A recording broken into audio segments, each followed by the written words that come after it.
હવે તો મુખ્યમંત્રી સુપર સીએમ ભાઈ શ્રી હર્ષ સંઘવી થઈ ગયા, જેમણે દીકરીના વરઘોડા કાઢ્યા હતા રાત્રે, અને એ ધારાસભ્યને મંત્રી બનાવ્યા, અને મંત્રીને ડેપ્યુટી સીએમ બનાવીને સુપર સીએમ બનાવી દીધા. ભાઈ શ્રી ભૂપેન્દ્રભાઈને આમ કહીએ તો હટાવી જ દીધા એમ કહી શકાય, કારણ કે ગ્રહ ખાતું એમની પાસે લઈ લીધું. મારા ભાઈ જેવા રાજુભાઈ કરપડા હોય, પ્રવીણ રામ હોય, રાજુ બોરખતરિયા, પિયુષ પરમાર, આ લોકો સામાન્ય ખેડૂત પરિવાર, ખેડૂતો માટે લડવા ગયા, ખેડૂતોએ બોલાવી, અને એ લોકો ની ઉપર ખોટી ફરિયાદ થઈને આજે એમની દિવાળી જેલમાં વીતે છે. હું એમના પરિવારને પણ મળવા ગયેલો, ગોપાલભાઈ પણ મળવા ગયેલા, બધા અમારા આગેવાનો પણ મળવા ગયેલા, સાગરભાઈ. આજે પરિવાર મિત્રો રડતું હોય. આજે આ દિવાળીના તહેવાર ઉપર મિત્રો અમે આમ આદમીના, અમે કોણ છીએ, સામાન્ય પરિવારમાંથી આવીએ છીએ. અમે આ અમારી જમીન છે. આજે આ જમીનમાં હું જોઉં છું, મારા બાપ દાદા ખેતી કરતા હતા, કાંઈ વધતું નહોતું. સરકારોને ગમ્યું નહીં, સરકારો ઉપર દબાણમાં આપણે આવ્યા નહીં, ચલાવ્યું, અને જ્યાં સુધી ઈશ્વરે ધાર્યું ત્યાં સુધી કર્યું. આપ જુઓ, આ મગફળી ઉપડી છે. જ્યારે જ્યારે મિત્રો ખેડૂતોની પીડાની વાત આવે, કારણ કે ખેડૂતો 54 લાખ ખેડૂતો છે, મારા પ્રાણ સમાન છે, પરિવાર સમાન છે. અને હું એટલા માટે હું આ જાણું છું, આ મારું, હું વર્ષોથી, મારા બાપુજી, મારા દાદાજી બધા અહીંયા ખેતી કરતા હતા ને, એમણે કઈ વધતું નહોતું ને, એટલે આ પીડા જ્યારે જ્યારે ઈશ્વરે મને જ્યાં જ્યાં તક આપીને ત્યાં આપણે ઉઠાવવાની કોશિશ કરી. ઘણા લોકો ભાજપીય કરદા પાર્ટીના લાભાર્થીઓ હશે, ટેકાના ભાવે મગફળીઓ ખરીદીને કરદા કરતા હશે, લોકોને લૂંટતા હશે, બ્રિજ ખાઈ જતા હશે, ગ્રાન્ટો ખાઈ જશે. એને આ ગમશે નહીં. એને તો એમ થશે કે ઈશુદાનભાઈ જાગૃત કરશે તો લોકો જાગૃત થશે, જાગૃત થશે તો અમારા કરદા બંધ થઈ જશે. મિત્રો આજે આંખમાં આંસુ આવે છે કે મારા પરિવાર સમાન બધા ખેડૂતો આજે જેલમાં છે, ભાજપીય કરદા પાર્ટીના. હું એક ખેડૂતને તમને બધાને વિનંતી કરું છું, દરેક ખેડૂત સંકલ્પ લે કે આ ભાજપીય કરદા પાર્ટીને ક્યારે માફ કરવામાં નહીં આવે. આજે આપણી દિવાળી બગાડી છે એમના પરિવારની. હું પરિવાર પાસે ગયો હતો, પરિવાર રડતો હતો, એનો ગુનો શું હતો? આજે ભાજપીય કરદા પાર્ટીને એટલો અહંકાર આવી ગયેલો, એટલો અહંકાર આવી ગયેલો. હવે તો મુખ્યમંત્રી સુપર સીએમ ભાઈ શ્રી હર્ષ સંઘવી થઈ ગયા, જેમણે દીકરીના વરઘોડા કાઢ્યા હતા રાત્રે, અને એ ધારાસભ્યને મંત્રી બનાવ્યા, અને મંત્રીને ડેપ્યુટી સીએમ બનાવીને સુપર સીએમ બનાવી દીધા. ભાઈ શ્રી ભૂપેન્દ્રભાઈને આમ કહીએ તો હટાવી જ દીધા એમ કહી શકાય, કારણ કે ગ્રહ ખાતું એમની પાસે લઈ લીધું. પણ મિત્રો આ મગફળી છે, હું આપને જે કહેવા કંઈક માંગુ છું, આ મગફળી છે. આ મગફળીનો નાનો હતો, મને ખબર છે, હું 8મા 9મા ધોરણમાં પણ 10મા ધોરણમાં હું ભણતો ત્યાં સુધી વાવણીઓ કરતો, કોલેજમાં જતા, મારા બાપુજીને ખૂબ મહેનત કરતા. અત્યારે તો આ ધરતી ઉપર નથી. આ મગફળીનો ભાવ, એક ખાંડી મગફળી એટલે કે 20 મણ મગફળી થાય ને, અને 1 તોલું સોનું થાય. આ કિંમત સેમ હતી. બધી જણસના ભાવ વધ્યા, એટલે કે સોનાનું ભાવ વધ્યું, ચાંદીનું વધ્યું, રૂપાનું વધ્યું, ગાડીનું વધ્યું, બાઇકનું. જે ખેડૂતોએ જે ઉપજ નથી કરતા ને, એ ખેડૂતોના જે ઉપજ સિવાયની બધી જણસના ભાવ વધ્યા, ખેડૂતોની ઉપજના ભાવ વધ્યા નહીં. અત્યારે નરેન્દ્રભાઈ જયારે પ્રધાનમંત્રી બન્યા ત્યારે 1000 રૂપિયા, 1200, 1100 રૂપિયા મગફળી વેચાતી હતી, અત્યારે એ જ વેચાય છે. ત્યારે સોનાનું ભાવ હતું 25,000 રૂપિયા, અત્યારે 1,30,000 રૂપિયા સોનાનું ભાવ છે.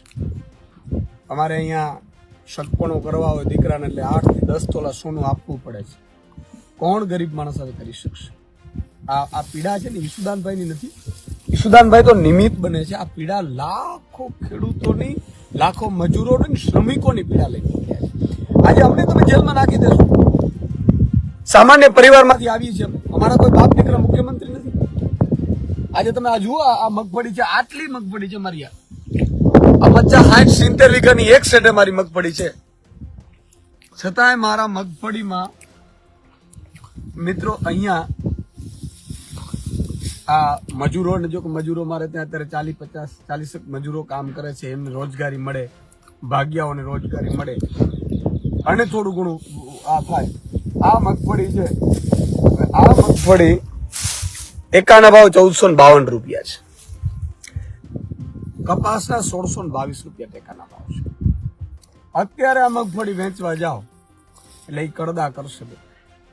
કડના નામે આ લોકો શું કરે કે આ ધૂળ છે, માટી છે, આ એક માટી છે એમ કરી, આ માટી દેખાય છે, આ મગફળી ઉપર માટી છે એમ કરી અને મને આ ખેડૂતો પાસેથી કડના નામે 500 ગ્રામ કે 700 ગ્રામ એ ઓછી કરી નાખી જાય. ખરેખર એવું હોય નહીં. એટલે એના નામે તે કડદિયા થાય છે અને 1000 રૂપિયા અત્યારે 800 900 1000 રૂપિયા મગફળી જાય છે. હજી તો આવી નથી મેદાન માર્કેટમાં. હવે તમે વિચાર કરો કે ભાજપી કડદા પાર્ટીને મેં એમ કહી છે કામ કરો ને. અમારે રાજનીતિમાં નહોતું આવ્યું. ઘણા લોકો ભાજપના એટલી બધી પેટમાં દુખે, અમે બધા આમ આદમી પાર્ટીના નેતાઓ કાર્યકર્તાઓ સૈનિકો લડીએ એટલે એને પેટમાં દુખે. તું છાનો માનો બેસ ને તમે આમ કરો ને તેમ કરો. ભાઈ તો તમે કરી દો ને. તમારા બાપો 30 વર્ષથી આજે ગુજરાતમાં ભાજપી કડદા પાર્ટીની સરકાર છે. 11 વર્ષથી તમે કેન્દ્રમાં કડદા કરીને બેઠા છો. હવે કોની રાહ જુઓ છો? હવે નિર્ણયો લેવામાં ક્યાં વાંધો છે? બે સરકાર તમારી છે, તાલુકા જિલ્લામાં તમારા છે. અને ભણનો દીકરો 156 માંથી સાહેબ કોઈ કડદા ઉપર ક ન બોલ્યો. એટલે આવા લાયક ન એવા નાલાયકોને દિવાળી પર્વે ભગવાનને પ્રાર્થના કરું છું કે હે ઈશ્વર, આ રાવણ જેવી સરકારોમાંથી અમને છોડાવો. આ લોકો એવું પ્લાનિંગ કર્યું છે કે ઈશુદાન ગઢવી, ગોપાલ ઇટાલિયન બધાને જેલમાં નાખવાનો.